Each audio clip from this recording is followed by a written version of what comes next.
Hi, I'm Doug Keister. I'm a photographer, writer, and author. I live in the small town of Chico, California, but I've traveled the world photographing and writing for magazines and books. I certainly have many stories to tell about my travels, but one of the most important stories has to do with another photographer. About a half a century ago, I acquired 280 glass plate negatives. We found out many years later that those negatives were taken by an African American photographer 100 years ago. Nowadays, we probably take photographs on our digital cameras or a digital phone. Before digital photography, photographers used something called film. This is 35 millimeter film. There are lots of different types of film. This was one of the most common. Before there was film, a lot of professional photographers in particular took photographs on glass negatives. This is a glass negative. This particular one is 5 inches by 7 inches, which was probably the most common type of glass negative 100 years ago. In order to take a negative this size would require a very large camera, something like this. This is a field camera or a view camera.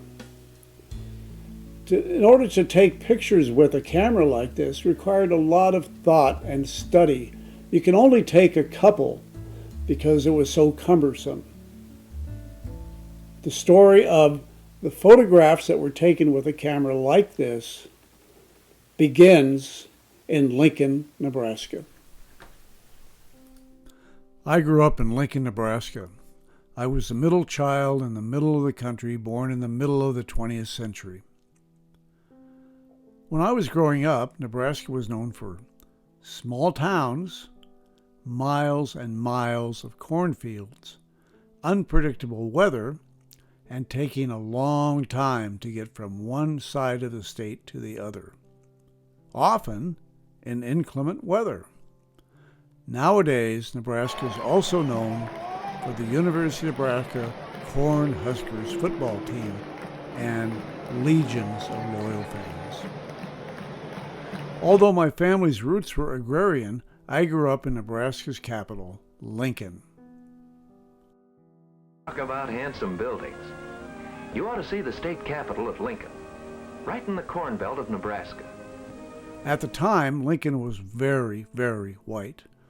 It wasn't that we were openly racist.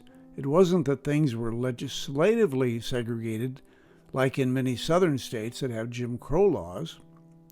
There was, however, a lot of social and housing de facto segregation in Lincoln, and some blatant segregation.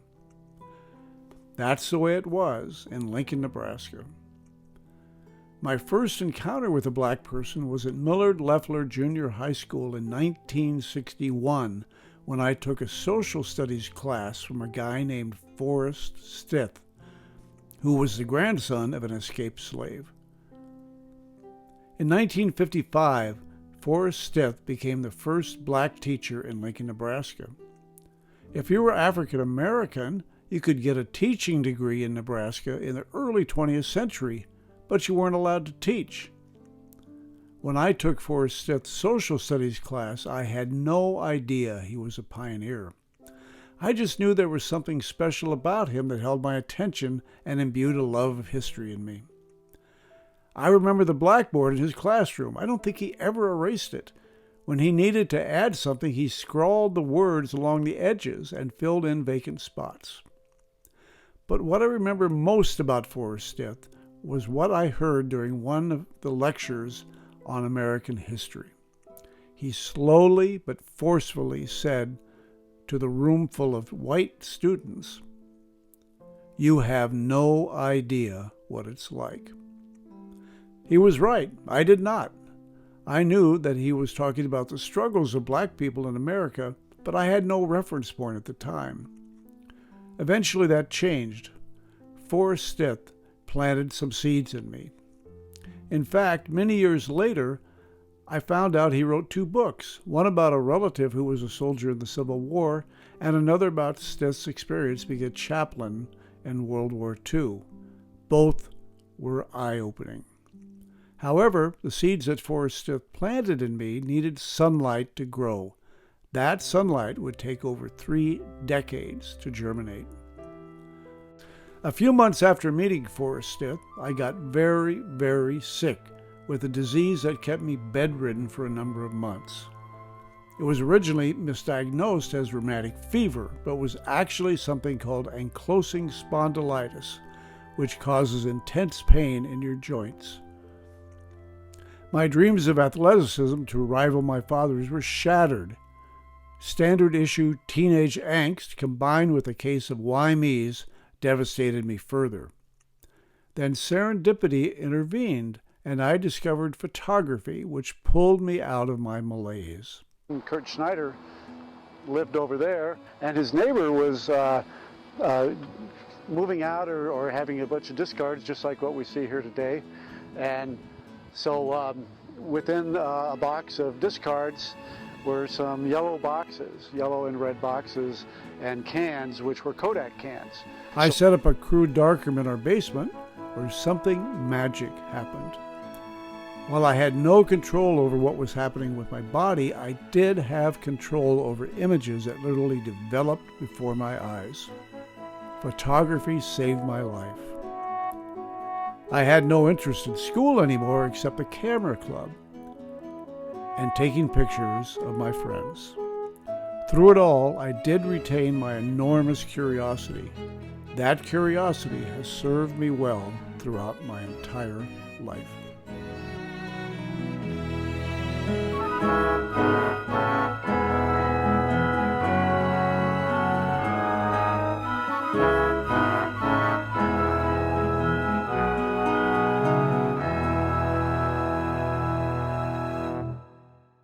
And my dad was really supportive. Both my parents were really supportive of all my collecting.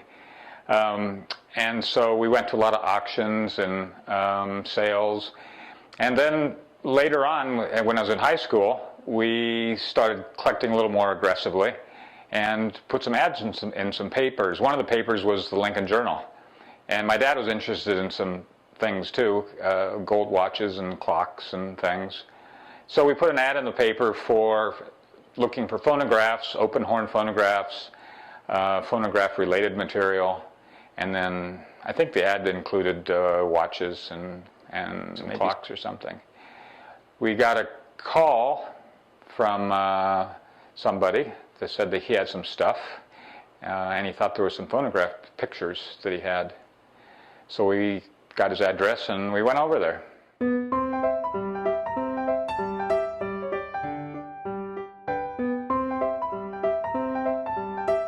But he said, "Oh, you might want to look out there in the barn." So, and that's where things go, and you go out the barn. And it was a red barn, I remember. And we walked through this. It wasn't an active barn, but it had been a barn. But there weren't any phonographs. But he did say, "Oh, well, I have these glass negatives in these boxes over here," and he says, "I'm pretty sure there's some pictures of phonographs in there." And so I said, "Okay, well, that sounds good. We'll look at those." So we went over and started.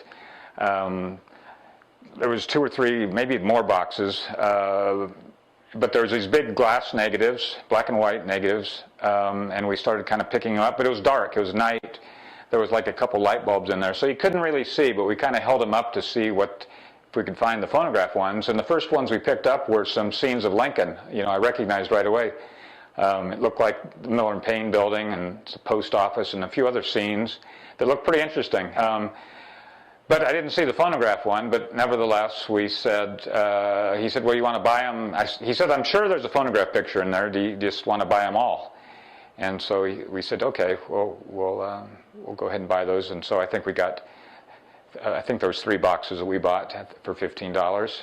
And that's how we got the negatives. Right. And so how did you think you'd actually be able to see the negatives? Well, so we knew they obviously had to be printed. So luckily, we knew Doug Keister, who he was just kind of getting started in. He was a friend, lived up the street, and he had an interest in photography. And Doug actually came down and looked at them and said, well, you know, he could make some contact prints of those. So that we could kind of. And what's the contact? So a contact print is if you take the negative and you the glass negative and you expose it on right on a sheet of photographic paper, then you can develop it. It does the print right on the print. So we did a few of those so we could kind of see what we had there, and they were pretty fun. And so that's how we saw really what the pictures were. And then. And did it turn out there was? Yeah, there was. We found one, and so it was an Edison. It was a 150, I think it was, a Sheridan model that Edison produced, a diamond disc machine. They produced around 1914, 1915. And so yeah, so there was a little girl standing next to it. I think she was on a chair, and so yeah, we did get the one picture of the Edison phonograph. And then Doug showed some interest in the pictures and thought it would be good practice if he could kind of print some of those up. So he said to my dad, well, do you want to sell these? And of course, Doug and my dad were pretty close. And my dad thought this would be kind of fun for Doug to take these. So he said, oh yeah, sure, you can have them for $10. I think he even gave him a discount, but I'm not sure. And so then, yeah, the prints went off to the Keister house up the street on L Street, and I remember him in the basement there. Doug had his darkroom down there, and I can remember for a number of years they were kind of sitting in the basement there in these boxes still. Actually, I don't remember being moved from the boxes. No, they were shoe boxes. Shoe boxes. In my basement darkroom, I made a number of contact prints, and I was fascinated by the variety of subjects depicted in the glass negatives. There were lots and lots of city views, which was, of course, what we first saw, but there were also lots and lots of photographs of people, and specifically the African American community in Lincoln, which at the time was very, very small. So I was pretty fascinated by all that, and perhaps I was even more fascinated by the fact that in a number of the photographs there were blacks and whites depicted together. And that was very unusual at the beginning of the 20th century, when there was lots of segregation throughout America. Some of that segregation was real segregation, and much of it was what was called de facto segregation. But I found all that very, very fascinating. But by going through the photographs, we were able to establish the dates of some of them because of the fact that some of those were construction photos.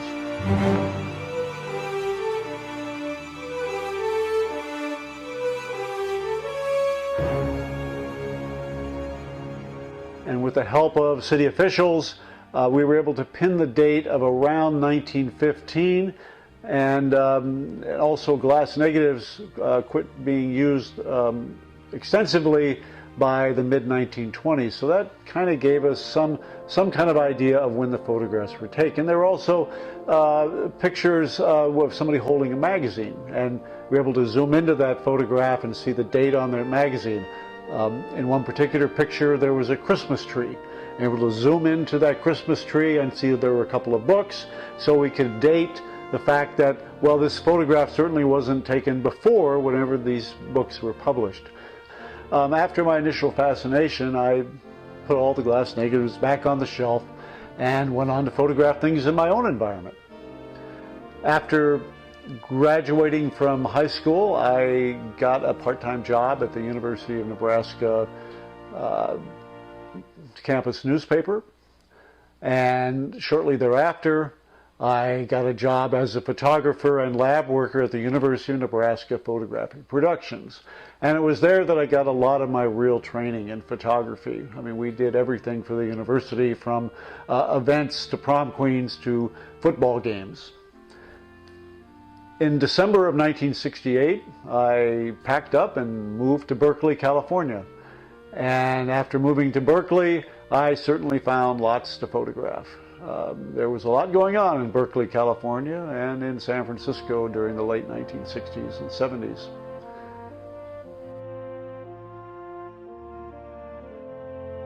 In the spring of 1999, a woman by the name of Kathy Caldwell was finishing up her master's thesis on the African American heritage in Lincoln, Nebraska. She had heard about, from one of her sources, a clutch of photographs that she should look at, so she passed that information on to the photo curator of the Nebraska State Historical Society by the name of John Carter.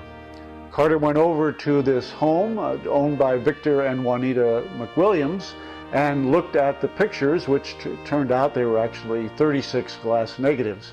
Carter held them up and he realized that what he was looking at was a treasure. These weren't mere studio portraits, they were environmental portraits and really quite incredible. An article ran shortly thereafter in the Lincoln paper.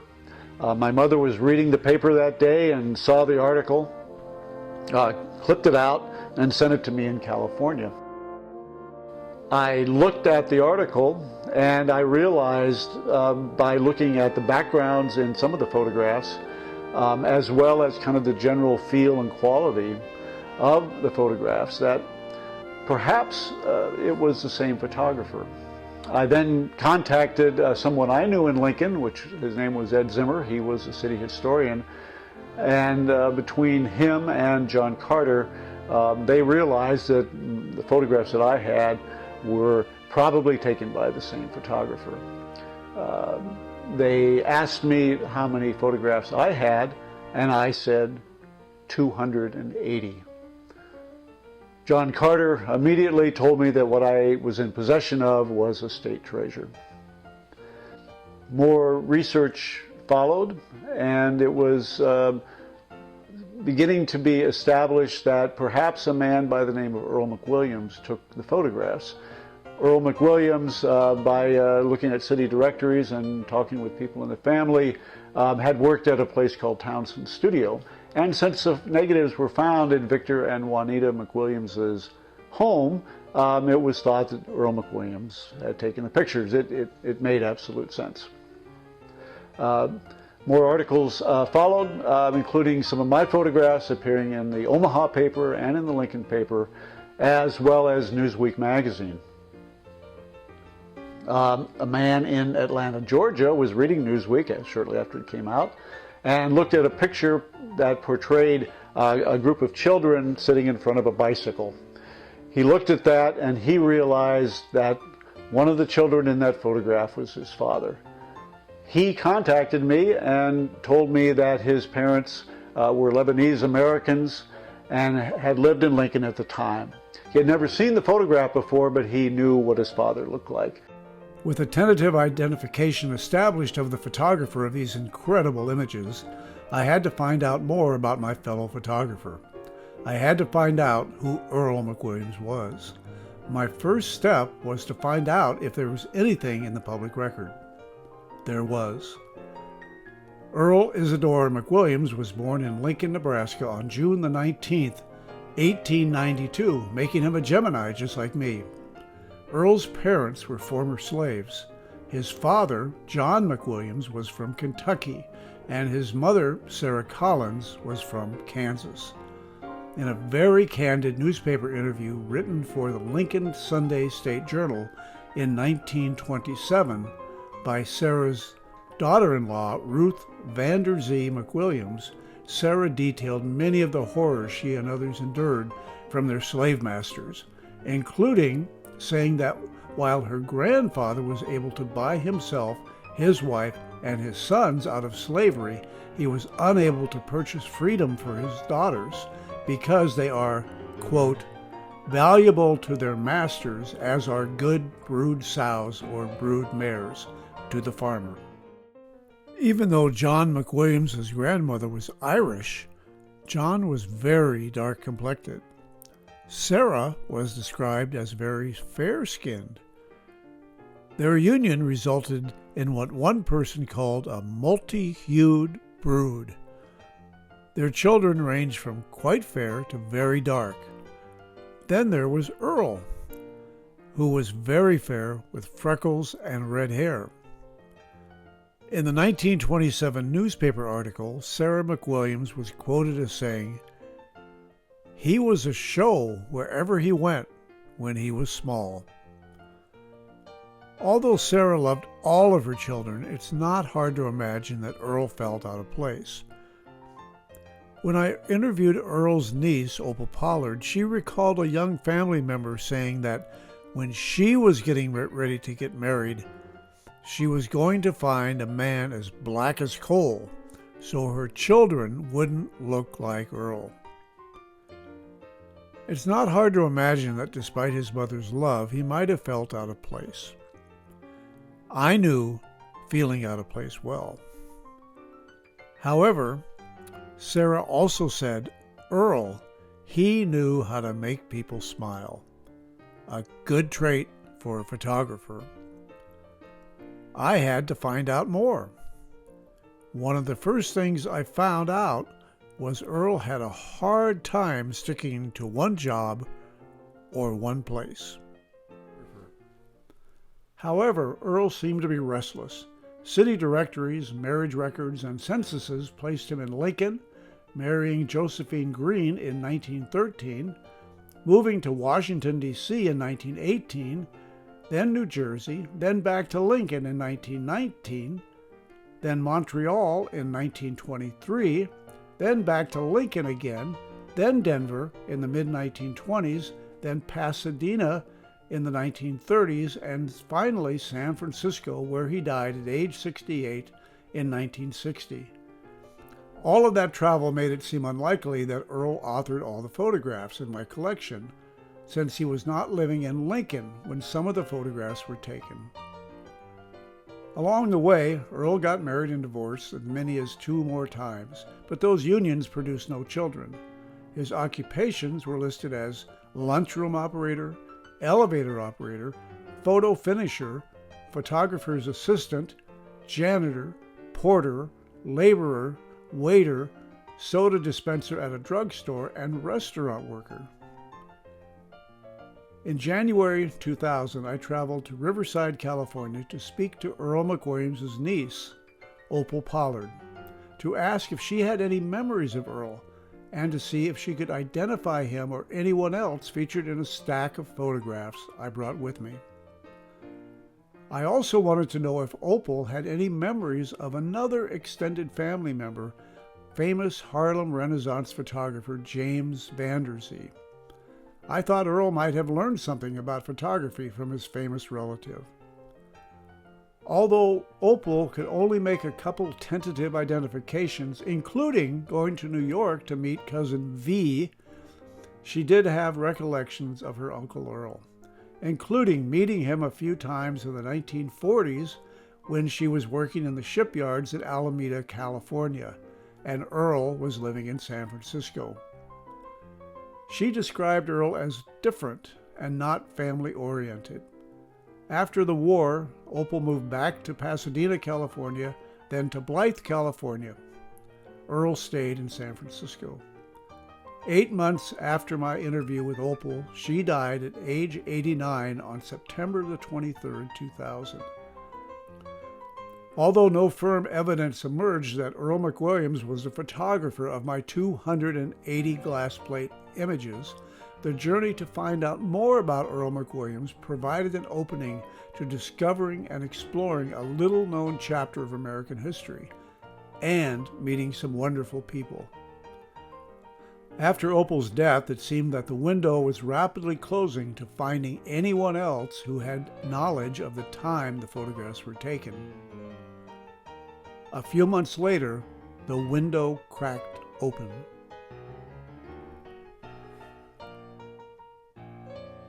My conversation with Opal Pollard had left me with more questions than answers. I thought back to John Carter's remark in 1999 that he was 90% sure that Earl McWilliams had taken the photographs. but 90% isn't 100%. Somewhere about 2001 or so, we were visiting Mrs. Foley, and she's 95, virtually blind, sharp mind, loved to read. Since she couldn't read anymore, she listened to books on tape. She's very quiet, shy, but very sharp-minded woman. And the lady who had introduced us to Miss Foley and Abby Anderson and I were sitting in her living room talking about these photos, and we talked about one image of a family of 4, little girl sitting in front of mother and father and her brother standing behind them. And she got up quietly, went back to her bedroom, came back with a box of family photos, prints, and hands us a print from that negative. And she says, "This is me, my father, Reverend Albert Talbert, my mother, Millicent, my brother, Dakota. Mr. Johnson took our photos. John Johnson took our photo." And then she goes on to describe that John Johnson was an active community photographer. Her father, who was a minister at Newman Methodist Church, often had Johnson come for church events, picnics, bazaars, and that he was the picture man in the African American community. She kind of gently scoffed at our, we thought maybe Earl McWilliams was involved. She remembered Earl McWilliams, said she didn't remember him being a photographer, and that Mr. Johnson was the community photographer. We realized as we looked, we had already identified some of the pictures in terms of place, and one place that showed up very often was a little house that we could identify as 1310 A Street, because there were wide-angle views of it, there were views of the porch, there was a view of a woman standing right under the address at the front door that said 1310. We could match it up to the city maps, and the footprint of the house matched perfectly. And 1310A was the Johnson family home as we looked at the information. We learned later it's Johnson family home from 1880 to 1953. So a lot was coming together around the Johnson work. Abigail, in looking at records at the State Historical Society, found a typescript about that time of 1938 by John Johnson. He titled it A Negro History of Lincoln, 1888 to 1938. And basically it was a compilation of names and occupations, and had about 250 names. So this man knew his community extremely well, and he would list university students. He was on that list. He would list different occupations, and he appears several times, and he lists photographer John Johnson, and the only photographer he listed. He also did list 5 photographers' assistants, and lists young men and women of the community, including Earl McWilliams, and lists what photo studio they worked at, and identifies, as we had from the directories, that Earl McWilliams worked at Townsend Studio. It's not impossible that Johnson, working around the community with no studio, on front porches, open air, in some interiors, would have had some help. It's bulky equipment, it's a big tripod, and Johnson shows up in a number of the photos. So we know on certain occasions he probably sets up a view and somebody else releases the shutter, but we don't know who that is.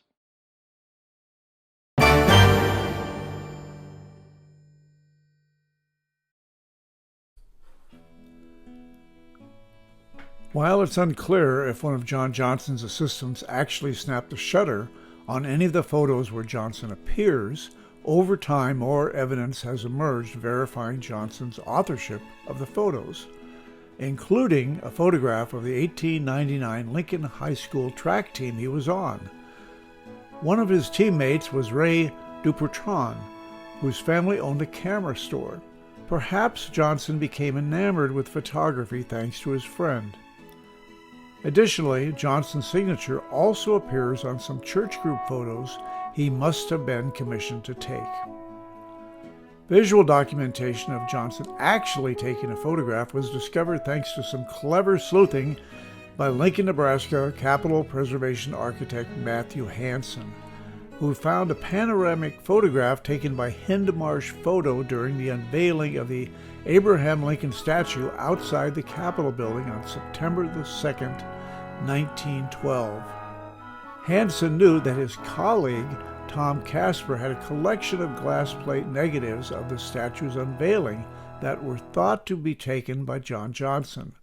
Hansen was able to verify that indeed it was Johnson who took the photos after locating Johnson on the panoramic photo by picking out his distinctive hat that appears in another photo of Johnson and aligning Johnson's photo of the crowd and the Lincoln statue with elements in the Hindmarsh panoramic photo, including Johnson looking down into what is likely a Graflex camera that was commonly used by event photographers at the time.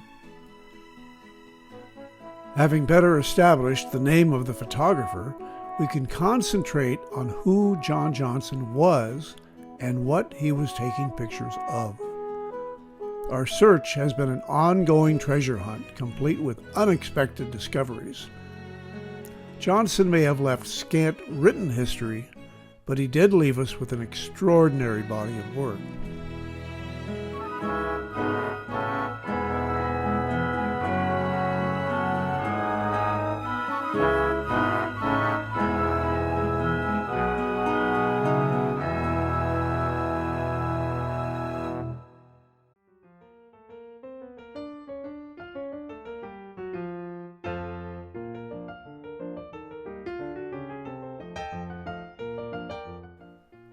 Why do not more young colored men and women take up photography as a career? The average white photographer does not know how to deal with colored skin, and having neither sense of a delicate beauty or tone, nor will to learn, he makes a horrible botch of portraying them. W.E.B. Du Bois.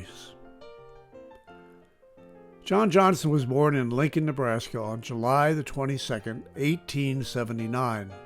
He spent almost all of his life until his death in 1953 in a tidy home at 1310 A Street that was built by his father, Harrison Johnson, in 1880. Harrison Johnson was a slave in Arkansas who, during the Civil War, escaped into the arms of the 1st Nebraska Regiment.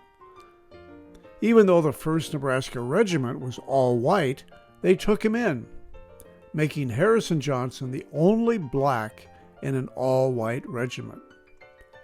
After the war, Harrison went to Nebraska with his fellow soldiers and settled in Lincoln, where he met his wife, Margaret, a small, trim, no-nonsense, church-going woman. Their son, John Johnson, attended Lincoln High School, graduating in 1899. After graduation, he attended the University of Nebraska, where, in addition to his studies, he played football. In 1918, at the age of 39, he married a 27-year-old Odessa Price from Kansas. Over the years, John Johnson held a number of jobs, including janitor and drayman, but history will remember him as a master photographer who documented his community as well as the hopes and dreams of his neighbors. Johnson's photos have enabled us to turn the clock back to Lincoln, Nebraska in the early years of the 20th century. Lacking a formal studio, Johnson used the streets, porches, and parks as his canvas, packing his bulky view camera, glass plates, tripod, and canvas background around in a horse and buggy to capture a series of extraordinary images. His lack of a formal studio has been to our enduring benefit. Rather than seeing portraits of people in an artificial environment, Johnson's photos show us the everyday lives of his fellow citizens in their homes, where they worked, and where they played. His gift to us is a marvelous look at the world through his eyes.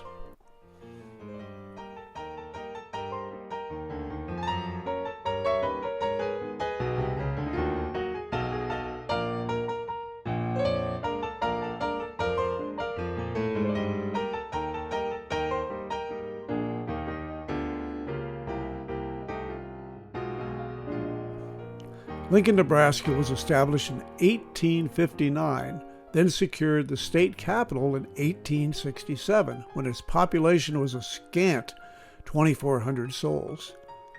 When the University of Nebraska was chartered in 1869, it added a firm foundation for the city to grow.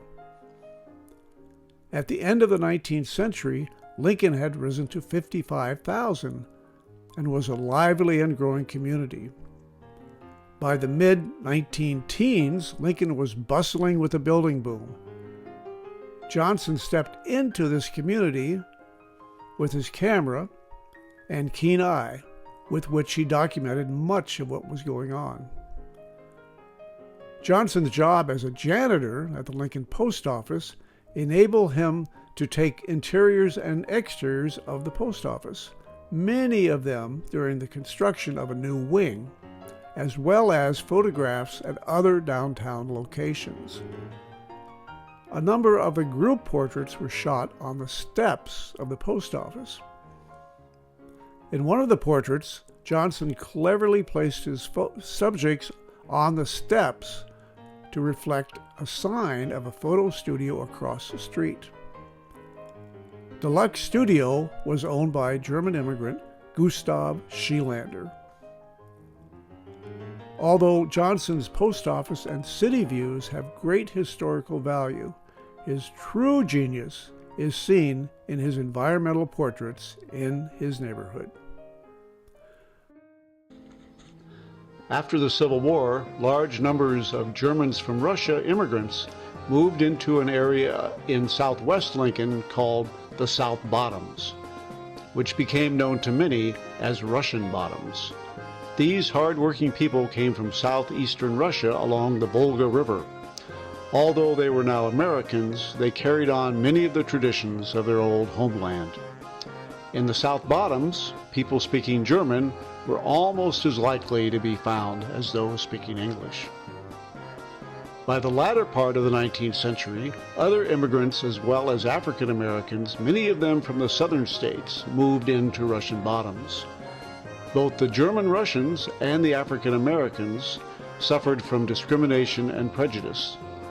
But because of their mutual struggle for equality, they found themselves oddly bound together.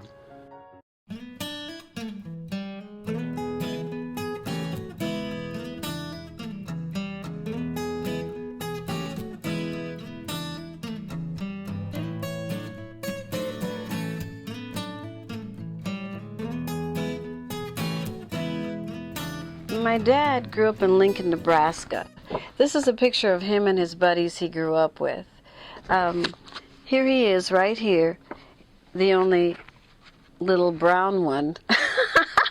And they have their arms across each other's shoulders and their knickers and their lace-up shoes, and all of them have their caps and all. It's wintertime, obviously.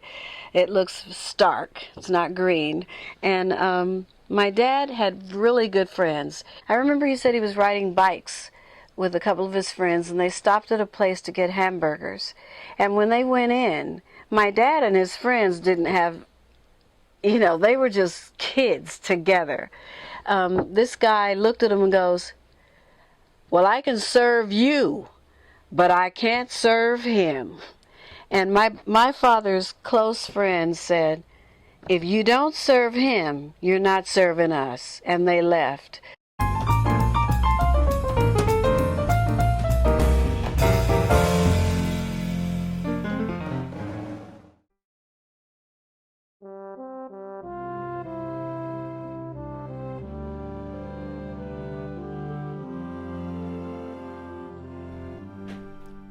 The South Bottoms area of Lincoln, Nebraska was a miniature version of the Great American Melting Pot.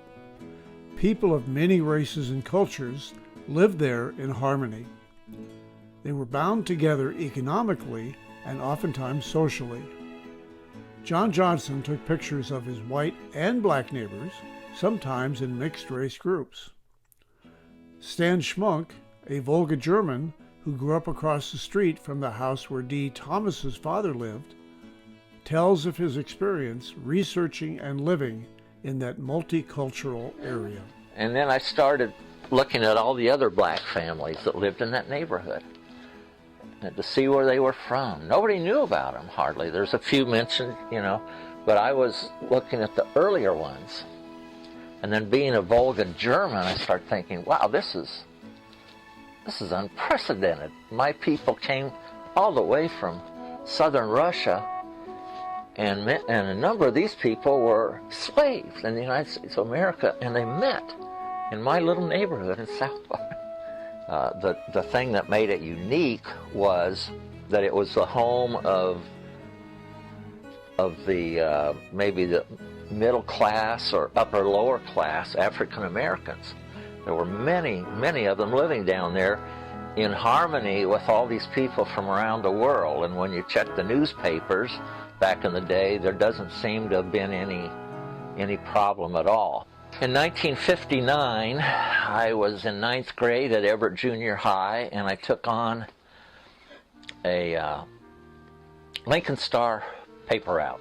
Lincoln one time. But one night, so cold in February, I went out, sucked it up, and went to collect, and knocked on the door of this house on Rose, and a lady opened the door, maybe middle-aged, a little bit more than that, a black woman, and invited me to come in. It was nice and warm in there, and the smell of cigar was just wonderful. So I went in, and in a chair sat this elderly black man. Had a shawl over his legs, kind of dim and smoky, but just really warm, and he was so kind to me.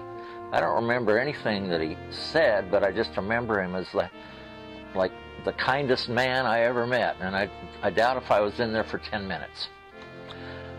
Sometime in the next month, or maybe even 2 weeks, the weather was frightful, and then when it got really bad, my mom would crank up her 53 Pontiac Chieftain and take me on my route. And one morning we did that, and came up Rose, and threw his paper on the porch. But we noticed, after we turned the corner, we noticed smoke coming from his house. And went back, and it was on fire. And one of the collies lived right next to them, hoarded up, and they called the fire department. And we just stood there. When the journal paper came in the afternoon at our house, I noticed an article, and it was about that fire. And the man's name was Mr. James Dean. They called him Jim, and they told about him, his story, and he just appeared to, he loved sports. I've still got the article. And they had a little photo of nerdy little Stanley Schmunk, and which I didn't really want to be involved in that. Well, he had died, and it turned out that he was missing one leg, and so they assumed that he died because of suffocation. He couldn't go anywhere, and I was just crushed. I still am crushed today, because he's so kind to me.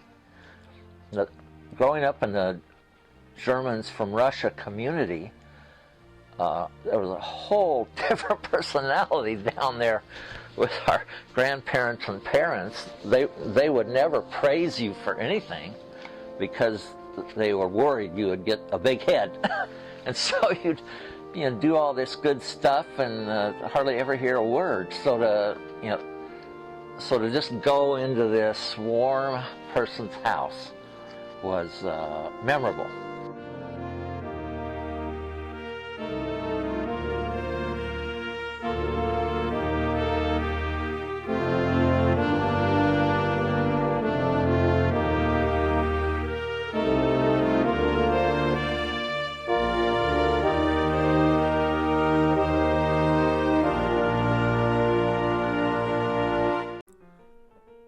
Years of diligent research have attached names and addresses to some of the photos, and oftentimes their homes still exist, giving us a better idea of the vibrancy of their community in the early 20th century compared to today.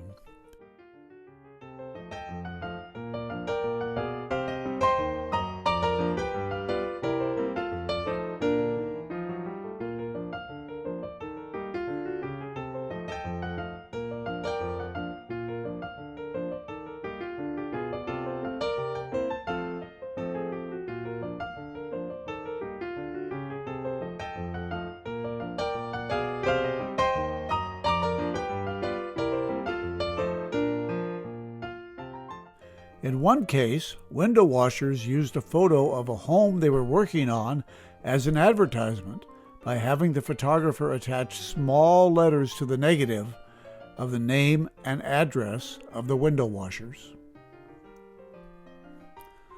Like most photographers, John Johnson photographed events in his neighborhood, including snow at the Capitol building, a solitary man painting an enormous fence at a baseball field, homes and buildings under construction. He even experimented with different photographic techniques like double exposures. There were also lots and lots of babies and toddlers, and social gatherings, large and small. It's difficult to plumb the exact dates the photographs were taken, but every now and then, an event he photographed appeared in a local newspaper. The story of a collapse of a post office substation being moved appeared in a Lincoln newspaper on Friday, May the 10th, 1910, which enabled us to establish the oldest verified Johnson photograph. 6 months later, also in 1910, Johnson crafted a beautifully composed photograph of a train wreck just a few blocks from where he lived. That wreck was reported in a number of newspapers. While Johnson's photographs of his neighborhood are an excellent historical document of events and people in Lincoln, Nebraska in the early 20th century, his elegant, empowering, and aspirational photographs of his African-American neighbors provide a window into a little-known chapter of American history. By the beginning of the 20th century, Lincoln's African-American community numbered 1,500 out of a total population of 55,000.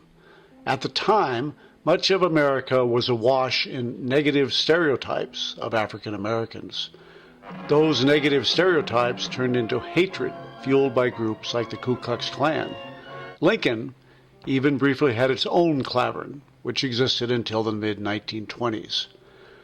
But most of the stereotypes of African Americans were more subtle, like portraying African Americans as shiftless, comical, and ignorant.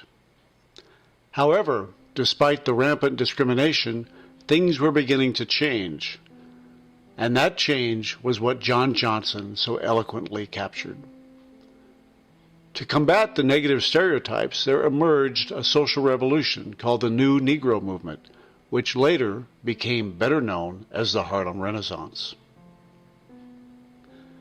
Much of the credit for the birth of a new Negro movement goes to reformers like W.E.B. Du Bois, Alain Locke, and intellectuals and artists in big cities. But in fact, it was a nationwide movement. And nowhere was the spirit of equality and casting off negative stereotypes better depicted than in Lincoln, Nebraska. Aaron Douglas, one of the artists most cited as proponents of the New Negro Movement and the Harlem Renaissance, lived and was educated in Lincoln, Nebraska. He had received his art education at the University of Nebraska in Lincoln and was here late teens, graduated in, I think, 1921 with a Bachelor in Fine Arts. Sometimes when you read about Aaron Douglas, it sounds like he somehow escaped Kansas and got to New York City and there drank the water and became a genius. He was an academic artist with his education, high school in Kansas, and then in his collegiate years were at University of Nebraska-Lincoln. At the very time, Johnson is taking his photos, and I can't prove it for a legal certainty, but I can identify in some of the Johnson group shots of young people in park setting, looks like a Sunday afternoon church group, and I think I can spot in two of the images young Aaron Douglas, and we have his high school graduation picture, we have his college graduation picture, so we know the man's face at that point in his youth, and I think Aaron Douglas is in John Johnson's pictures. I'm always careful to say I don't think John Johnson made Aaron Douglas the artist he became, but I do think his education here in Nebraska was a key factor in him becoming the artist he became. And both of these men are in the arts, in the visual arts, at the same moment in the small community of Lincoln, Nebraska in the late teens, early 20s. I think what it really tells us is the new Negro movement was nationwide. Thanks to the research of Ed Zimmer and others, we now know who many of the proud people in the photographs are. Knowing the name of the person and a bit of their personal history adds a whole new dimension and texture to the photos. The hope in their eyes and strength of their character has an even greater impact when we can give them a name and a life. One of the things I've tried to do, and one of the important aspects, I think identifying the people kind of breathes more life into the picture, but it also helps with establishing that these aren't wealthy middle class or upper class people in occupation or in material goods, and the presentation of the enormous dignity that is apparent in so many of the pictures is something that the subject and Johnson together are producing as the true image that they want to portray, and that is New Negro Movement. That we've got a lovely picture of two pictures of a woman standing on a front porch or sitting reading a book. We were able to identify her as Mamie Griffin. Her house is a little tiny house on a dirt street with a junkyard next to it, and this woman is beautifully dressed, holds a book proudly, so you know she's a reader. Spectacular image and attitude captured in these pictures, and the work she can obtain, dignified work, but menial work. She's a cook in the community. It isn't what you look at this picture and say, I'm pretty sure I see a cook here. This is a lady dressed to the nines and just spectacular views, half this big. John Johnson's photograph of Mamie Griffin proudly holding a book, front cover side out, contains a subtle visual message. Look closely at the woman on the book cover and compare it to Mamie. Mamie has the same pose, hairstyle, and tilt of her head, but is markedly defiant. She is saying, I'm just as good as the woman on that book. John Johnson's environmental portraits are a mixture of simple documentation and eloquent aspiration. While most of Johnson's subjects were relegated to menial jobs, he portrayed them with dignity, sometimes reading or holding books to convey their literacy. Others were able to rise above the racism and prejudice of the time and start their own businesses, like Horace Colley, who was a prosperous furrier. A number of subjects of Johnson's portraits show his subjects wearing Colley's creations. Others held esteemed positions in civic organizations, like Arthur Williams, who was a master mason. Unfortunately, despite being able to obtain a teaching credential at the University of Nebraska, jobs for those with a higher education were few. While a teaching degree could be secured, it would be decades before a black person could teach in Lincoln Public Schools. Forrest Stith was the first in 1955. Small gains towards integration in the late 19th and early 20th century led to George Flippin, who later became a doctor in the small town of Stromsburg, Nebraska, and Clinton Ross to become stellar players on Nebraska football teams. but the ugly specter of prejudice and racism raised its head, and some opponents refused to play Nebraska because they had black players. Eventually, Nebraska capitulated, and by the 1920s, there were no more black players on the Nebraska football team, and segregation became the norm at both the university level and professional sports. Alas, many of those who attained a higher education moved away to states that were more welcoming to African Americans, resulting in a classic brain drain. Francis Hill fell in love with a fellow student, Bert Taylor, who became a doctor. Then the couple moved to Brooklyn, New York. Tragically, her life was cut short after a car accident. Artist Aaron Douglas also moved to New York and became a famous Harlem Renaissance artist. Manitoba James moved to Omaha, Nebraska, where he was a city inspector of weights and measures, then moved to Oakland, California in the 1930s, where he owned Owl Cleaners. Wendell Thomas moved to Omaha and started a funeral home. Baby Lonnie worked in a bank in Lincoln and became a storied golfer, then followed his brother Wendell to Omaha and continued golfing and served in World War II. Leon and Brevi Lilly named some of their children after Yoruba tribal names of their ancestors in West Africa. Two sons were Pahio and Tezonia, and two daughters were Zanzi and Zakadi. Zanzi went on to learn a law degree from the University of Nebraska in 1929, being Nebraska's first African-American female graduate in that profession. Finding no opportunities in Lincoln, she served as chief counsel for an Arkansas insurance company before her death in the 1930s. Her young sister, Kazanzi, studied medicine in Nashville and became a physician in St. Louis. Orvella Cleota Banks played piano at age 4 and later taught piano and performed in Lincoln. But after being denied entry into the all-white musicians union, she moved to Minneapolis and then Kansas City, where she played with Harlan Leonard's big band. Others stayed in Lincoln and started small businesses. Mary Shelby taught Sunday school while her husband James scraped together enough money to buy a home and start a restaurant and later a hat company. Dr. Arthur Moss worked at small jobs in Chicago to support himself through medical school in Chicago, then moved to Lincoln to serve the medical needs of his community. Clyde Malone left Lincoln to pursue a career in the insurance business in Minnesota, but was lured back to Lincoln to work at the Urban League, soon rising to be its director.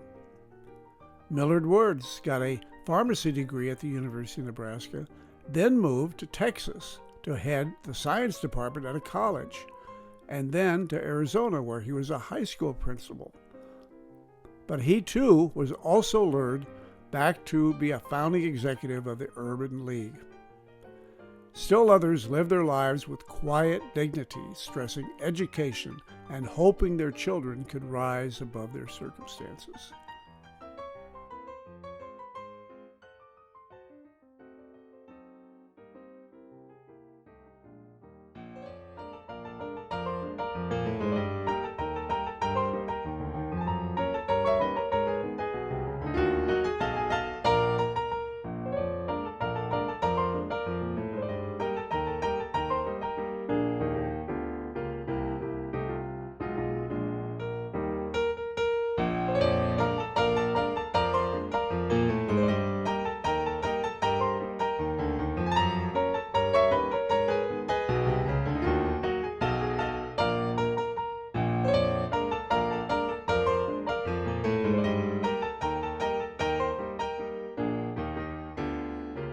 John Johnson didn't shy away from tough subjects.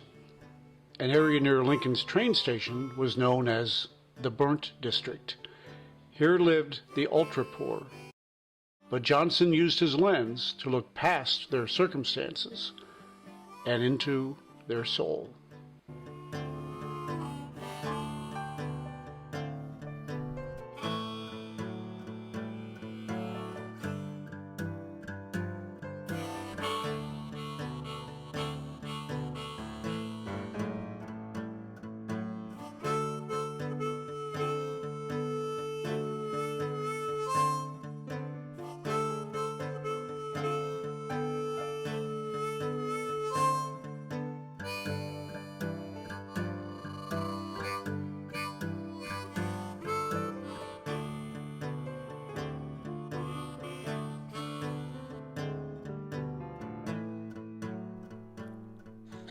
Self-definition and self-determination wasn't limited to or expressed solely in achieving a higher education. The new Negro Movement in Lincoln also embraced social organizations and something as simple as owning a pet. In the early 20th century, household pets were often seen as a symbol of affluence or aspirational affluence.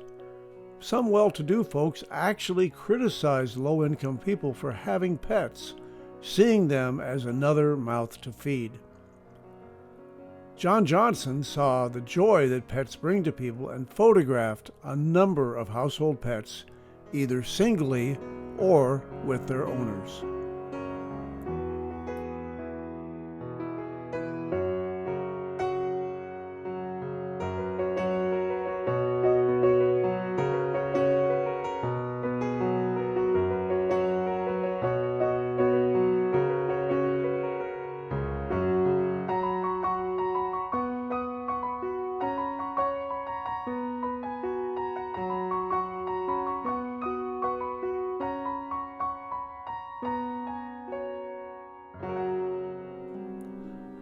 From the beginning of America, social clubs and so-called secret societies have been an integral part of the fabric of our nation. The African American community was no exception. At the dawn of the 20th century and concurrent with the new Negro Movement, there were a number of secret societies and clubs in the African American community in Lincoln. Some were religion-based, others were social, and others focused on education, literacy, and the arts. Although most secret societies like the Masons, Oddfellows, and Elks were segregated, African Americans often formed their own societies using the same rituals as their white counterparts.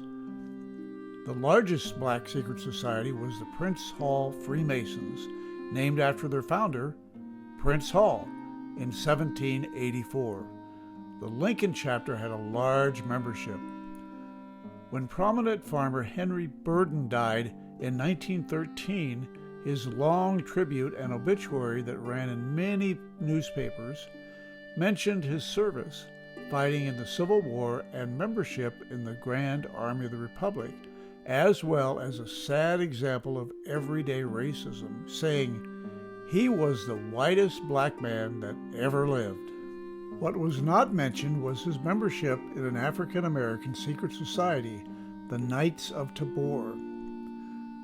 The predominant symbols for the Knights, as well as the daughters, were 333 and 777, which were cleverly woven into his funeral wreath, photographed by John Johnson. The Knights of Tabor was founded in 1846 as an anti-slavery organization with the intent of getting slaves to revolt, but the Civil War intervened and the Knights became a more social organization. Sometimes the most innocuous photographs were infused with meaning. It would have been easy to not pay attention to this circa 1921 photograph by Johnson, especially because it was a negative and not easy to read. That would have been a mistake, for this photo provides an incredible wealth of information. This is likely a wooden ceremonial axe used by the Grand United Order of Oddfellows, GUOOF. The GUOOF was chartered in 1843 for African Americans since they were not allowed in the white Oddfellows. But like their white counterparts, the GUOOF used an abundance of symbols, with the axe, a 3-linked chain, and heart in hand as the most common. Sometimes the ceremonial axe was passed around flat side up during meetings, and people were encouraged to put coins in an area carved out. In this case, where the photograph is, the money was then distributed to the needy. More importantly, during a time of segregation, Jim Crow laws, and the Ku Klux Klan, the photograph inserted in this axe features a mixed-race group enclosed in a heart. The group includes 2 African-American men, 1 likely German-Russian or Volga-German-American boy, and 3 Lebanese-American children. The Lebanese-American children have been identified. The others remain unidentified.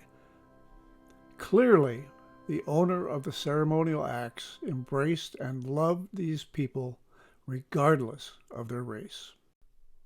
When photographer John Johnson died in October 1953, Ida Ellen helped distribute his photographs among the families portrayed. It is unlikely if many glass negatives would have been distributed, since he could not have been easily displayed. After Johnson's death, a new tenant moved in. Then a house fire in June 1956 made the home uninhabitable, and a demolition was ordered, removing any physical trace of John and Odessa Johnson. Many of the people in Johnson's photos remain unidentified. But the more Johnson's photographs get their proper public recognition and distribution, the more it's possible to repeat what happened in 1999 when James Zackham was reading Newsweek magazine, saw a photo, and realized it was his father and aunts. A Johnson photo may be in plain sight, like on top of a bureau. Many others await identification.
There will never be an end to the story. Questions will always remain. Johnson identified himself as a community photographer in a typed list of occupations he made in 1938, and he lived until 1953. But why have no photographs been found past the late 1920s? Was Earl McWilliams involved? Where did Johnson receive his training? What is absolutely clear is my 6 decades long story had a beginning. It was all because my friend Doug Boilesen and his father Axel went searching for a phonograph and instead found a single glass negative of a little girl standing beside an Edison phonograph in June 1965. That small find created a new chapter in many lives.